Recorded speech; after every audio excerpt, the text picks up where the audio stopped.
Hollywood has gotten way too comfortable. Actors stand in air-conditioned studios pretending to be terrified of a tennis ball on a stick. Now, imagine freezing salt water filling your lungs. Imagine being trapped in a dark cave with a 2-ton steel animatronic. There is no digital safety net, no CGI artist to fix it later. The exhaustion is real. The terror is real. This is the physical hell Christopher Nolan demanded for the Odyssey. And yet, the internet is furious. No! God, please, no! No! They're demanding the shiny CGI magic we've been spoon-fed for a decade. But that lack of magic is exactly why I'm excited. Nolan isn't ruining a classic myth. He's exposing the brutal clinical reality of combat trauma. He's building a psychological horror, and if you want to know exactly how punishing this production actually was, just listen to the warning Nolan gave his lead actor before the cameras even rolled. First meeting I had with him, at the end of the meeting, he said, this movie's gonna be hard. I kind of looked at him like, I've made, 100 movies or whatever. I looked at him like, yeah, I know. And he looked at me and went, no, this movie's gonna be really hard. Hollywood actors are usually incredibly protective of their personal brands. They demand finished scripts, they want exact storyboards, and really detailed character breakdowns. They want to know exactly and precisely how many close-ups their contract guarantees. But Christopher Nolan operates with an entirely different level of artistic authority. When he decided to write his dark clinical adaptation of the Odyssey, he called Matt Damon. He offered me the central part, and I think I said yes before I knew what we were doing. Nolan didn't send an executive summary or a partial treatment to his agency. He didn't even tell Damon what the film was actually about. Well, not at first, at least. He said, no, let me pitch you. And I said, okay, let me hear the pitch. He said, it's a 2-word pitch. I said, okay, and he said, The Odyssey. Matt Damon accepted the lead role right there on the phone. If the director is that good, you could actually go without a script and you're going to be all right. That unconditional trust should tell you everything about Nolan's reputation. Actors don't throw away their leverage for a standard blockbuster paycheck. They do it because they know Christopher Nolan treats actors like physical weight and not pixels. He isn't casting Damon to look heroic on a shiny promotional poster. He's casting him to play a deeply fractured, hyper-vigilant military veteran. The exact type of broken soldier Homer described 3,000 years ago. And the internet is currently losing its mind over these choices. Millions of cultural warriors are leaving angry comments under the trailer. They're demanding a glossy golden hour spectacle like Troy from 2004. They want digital magic that they've been trained to consume for their whole lives. But these vocal critics, they don't get the point of this adaptation. The lack of shiny digital magic isn't an accident. It's the film's greatest psychological weapon. Christopher Nolan just made nearly $1 billion on a 3-hour historical biopic. The massive success of Oppenheimer gave him the ultimate Hollywood blank check, full carte blanche. He used it to assemble an absolute powerhouse cast. Matt Damon stars as a deeply traumatized Odysseus. Anne Hathaway plays his fiercely intelligent and besieged wife Penelope. Then there's Tom Holland, Zendaya, Lupita Nyong'o, Robert Pattinson, Jon Bernthal. Maybe you've forgotten the story of the Odyssey from freshman year of high school. You need to know the actual plot to understand these choices.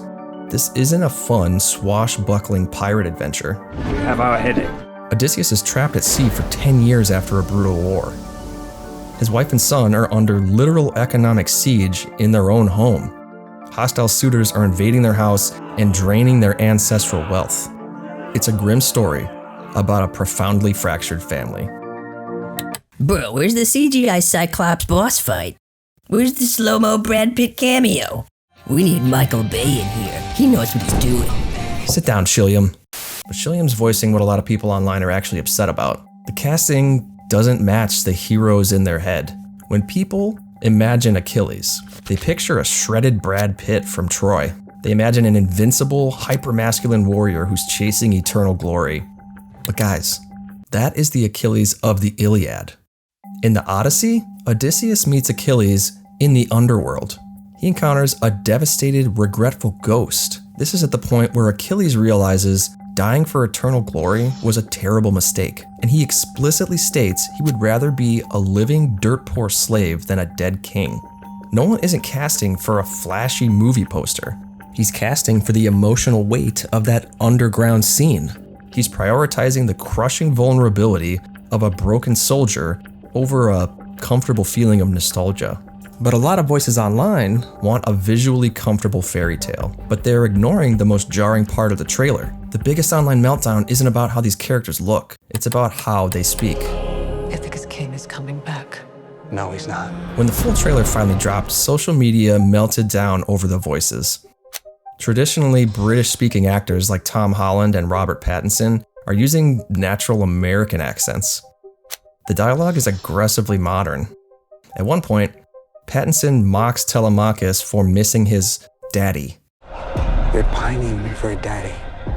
You didn't even know. Critics argued this choice destroys the cinematic immersion. They expect a formal theatrical British accent of a standard period piece.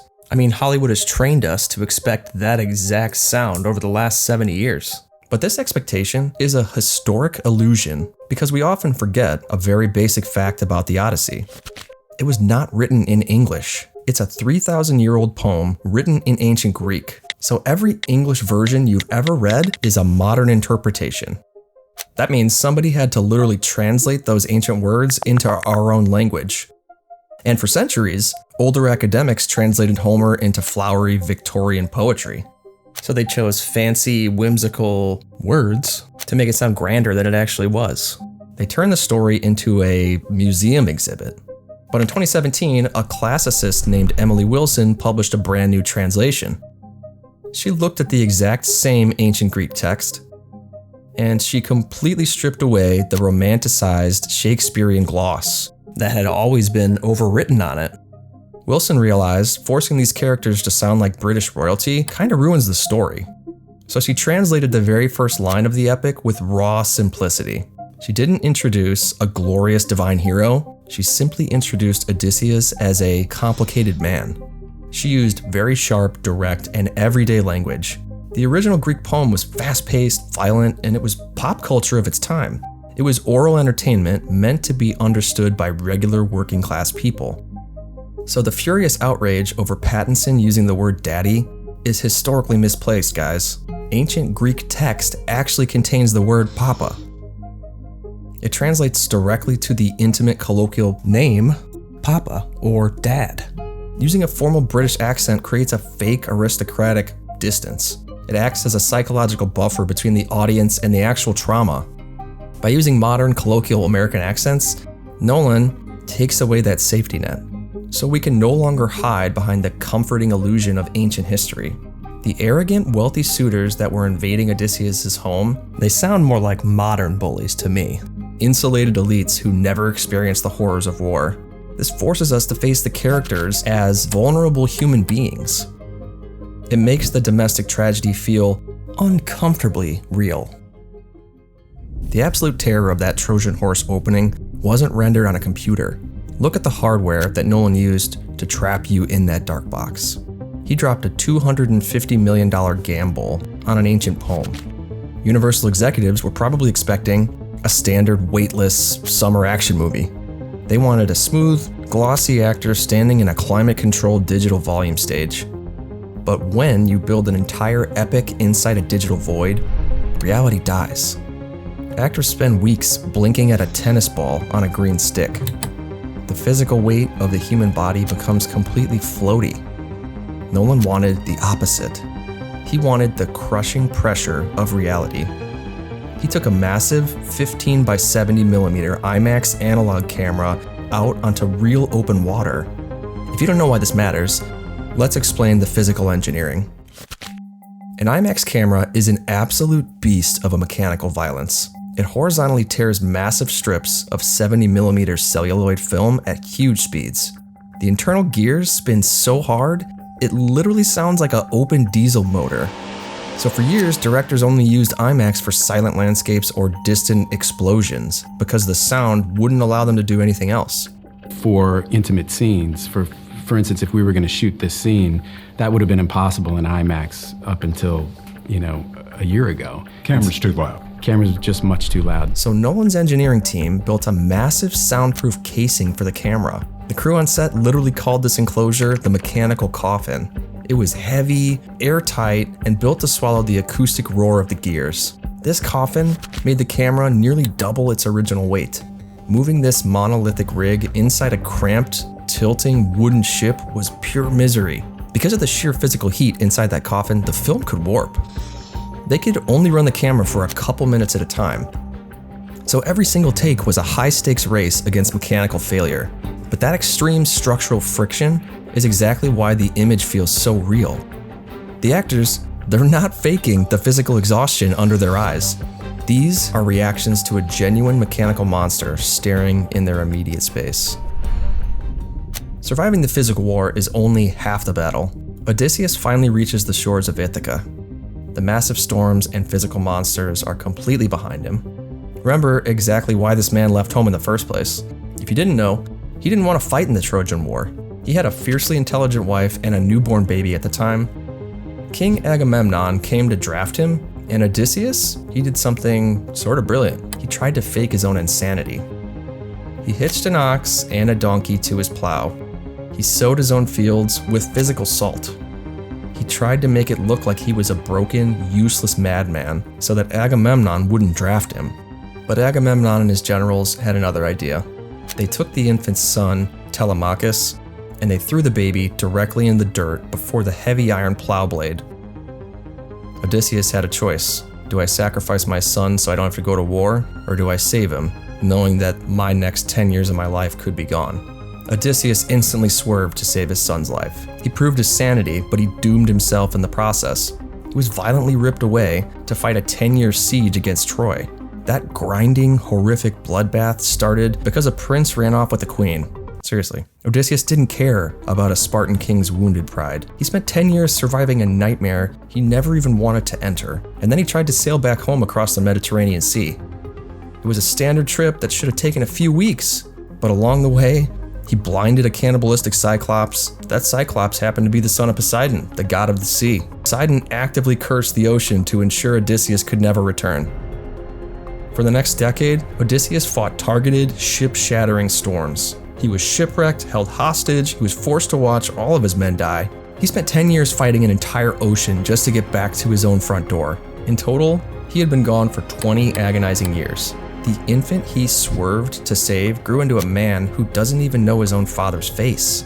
His wife Penelope had been living under a psychological siege for 2 decades. She'd been waiting for a ghost while hostile men try to steal her home. When Odysseus finally walks through his own front door, it's not a happy ending. His house is infested with arrogant, insulated enemies. This is the true tragedy of the entire epic. The hardest part is returning to a home that's moved on without you, 20 years. When Odysseus finally draws his bow in that great hall, it's no superhero victory lap. It's a paranoid veteran violently securing his perimeter. The story was never supposed to be romanticized. It was never supposed to be a superhuman epic. Christopher Nolan didn't ruin this 3,000-year-old myth. He just stripped away the shiny Hollywood filter and exposed the brutal clinical reality of combat trauma. He showed us the psychological horror mainstream studios are terrified to touch. If you think about some of the best war movies you've ever seen, a lot of them dive into how psychologically damaging it is for the people who were involved. The credits rolled, but the feeling stayed. Stay crispy.